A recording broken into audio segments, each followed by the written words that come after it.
Gordon model को क्या बोलते हैं? Constant growth model. ये डिविडेंड डिस्काउंट मॉडल का एक कांस्टेंट ग्रोथ मॉडल है। ठीक, कैसे निकलता है price? PB of all dividend, जितने भी डिविडेंड आएंगे शेयर से उसका प्रेजेंट वैल्यू कर दो तो प्राइस आएगा। लेकिन गॉर्डन क्या बोलता है? डिविडेंड एक फिक्स ग्रोथ रेट मान लेते हैं, इसको डिनोट कर देते हैं जी से, बढ़ेगा। जैसे कि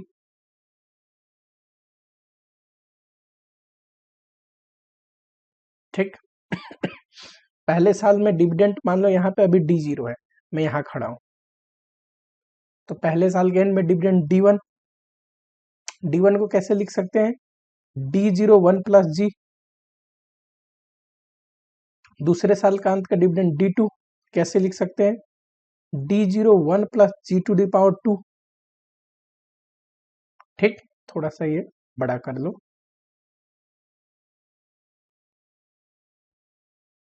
थर्ड ईयर का डिविडेंड D3 कैसे निकल सकता है? D01 plus g to the power 3। हर एक साल सेमी रेट से ग्रो हो रहा है, पावर 3 करेंगे तो D3 आ जाएगा। सिमिलरली D4 निकालना हो तो D01 plus g to the power 4, ऐसे ही इंफिनिटी तक करेंगे। और ये सारे डिविडेंड का प्रेजेंट वैल्यू जोड़ोगे तो क्या आता है? प्राइस। प्राइस कैसे निकलता है डिविडेंड डिस्काउंट मॉडल में? सारे डिविडेंड का प्रेजेंट वैल्यू कर दो। और क्योंकि गॉर्डन एक कांस्टेंट ग्रोथ से डिविडेंड बढ़ेगा ये मानता है, कांस्टेंट ग्रोथ मॉडल है, तो देखो जी से हर एक साल का डिविडेंड को इंक्रीज किया है। करेक्ट। अब प्राइस निकालना हो तो हम लिख सकते हैं, ये D1 है ना, D01 प्लस जी लिख दूं, और प्रेजेंट वैल्यू करना हो, ये एक साल बाद खड़ा है, 1 प्लस के, एक साल का फैक्टर। दूसरा D01 plus g to the power 2, 1 plus k का स्क्वायर, ये 2 साल आगे खड़ा है, प्रेजेंट वैल्यू करना है। ठीक, तीसरे साल का डिविडेंड ये रहा और प्रेजेंट वैल्यू करना है, तो तीसरे साल का प्रेजेंट वैल्यू फैक्टर पावर 3 से डिवाइड करना पड़ेगा। ऐसे ही चलते जाएगा कहां तक? परपेचुअल लाइफ है फॉर्म का, परप्यूटी तक। ठीक है, इनफाइनाइट पीरियड तक। क्या मैं इसको ऐसे लिख सकता हूं? D0 1 प्लस जी 1 प्लस के, ये तो ठीक है। इसको ऐसे लिख सकता हूं, D0 1 प्लस जी 1 प्लस के इंटू 1 प्लस जी, ये रहा 1 प्लस जी इंटू 1 प्लस जी, 1 प्लस जी का स्क्वायर, 1 प्लस के 1 प्लस के 1 प्लस के का स्क्वायर। सिंपल है कि नहीं? थर्ड ईयर का ऐसे लिख सकता हूं,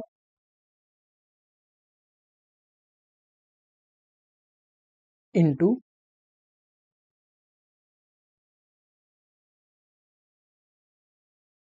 देखो ये पावर 2 है, इंटू होगा तो पावर 3 हो जाएगा। कहां तक? लेट ये पूरे फिगर को मान लो, अगर मैं इतने फिगर को ए मानता हूं,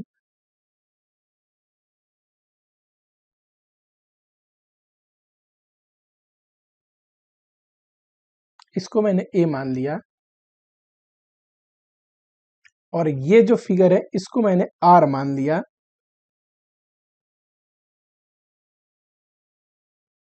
छोटा करने के लिए। तो पता है ये सीरीज क्या हो जाएंगे? Series will be,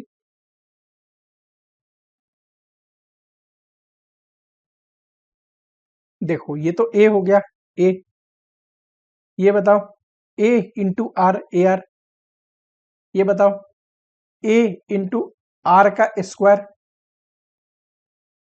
plus A r Q, ऐसे ही चलते जाएगा।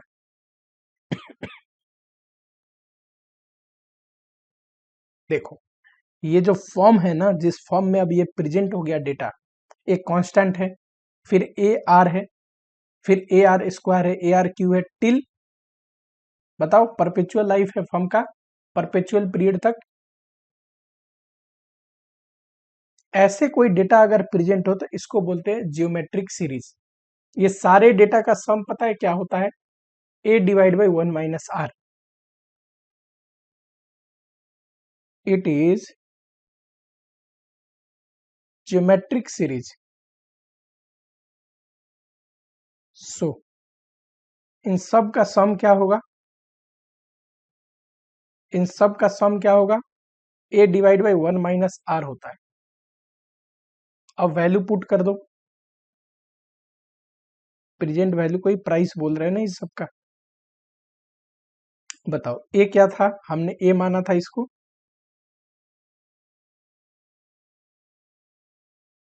बार बार बोल रहा हूं एग्जाम के लिए, ये जरूरी नहीं है। आर क्या है?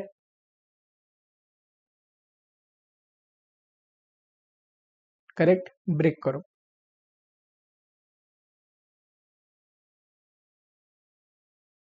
ये 1 plus k minus 1 minus g divide by 1 plus के।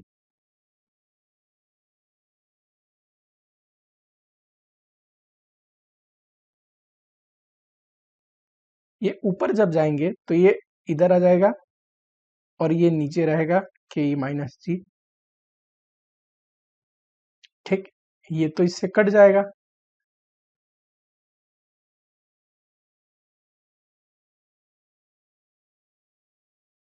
और बनेगा ये। ठीक, ऐसे डिराइव हुआ है क्या?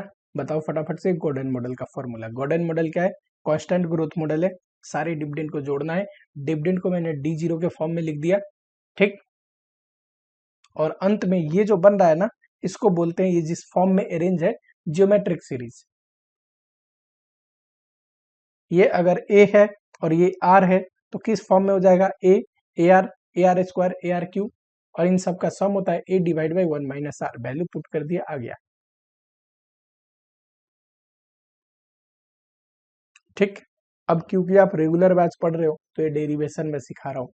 ये फास्ट ट्रैक बैच कोई बच्चा देखा होगा, उसे नहीं पता होगा ये कहाँ से बना है फॉर्मूला।